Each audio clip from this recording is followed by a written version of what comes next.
국빈 자격으로 중국을 방문하고 있는 문재인 대통령. 그런데 문 대통령의 방중을 둘러싸고 이런저런 말들이 많습니다.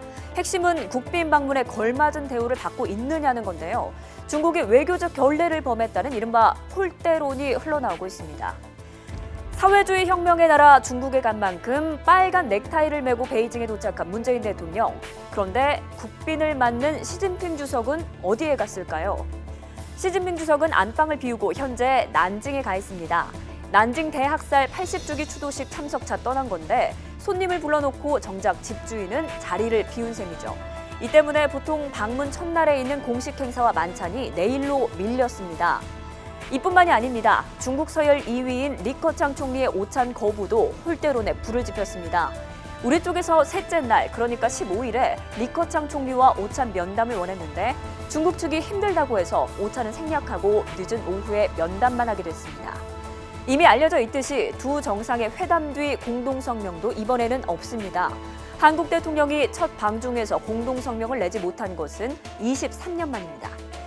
게다가 이번 방중 일정도 애초 충칭에 하루 더 머물면서 4박 5일 일정으로 계획됐는데 중국 측의 냉랭한 반응에 청와대가 일정을 하루 줄인 것으로 알려졌습니다.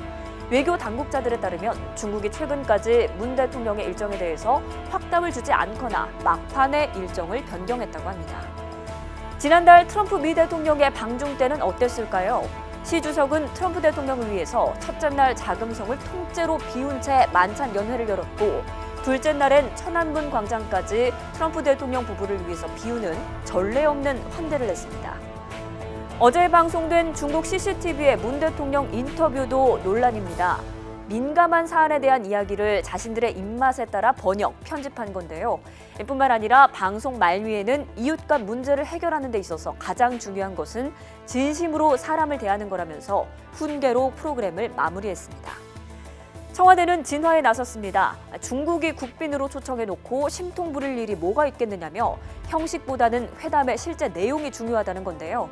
다소 잡음이 나오고는 있지만 결국 이번 방중은 대북 문제에 있어서 얼마나 한중 정상이 공감대를 이끌어내느냐에 초점이 맞춰져 있겠죠.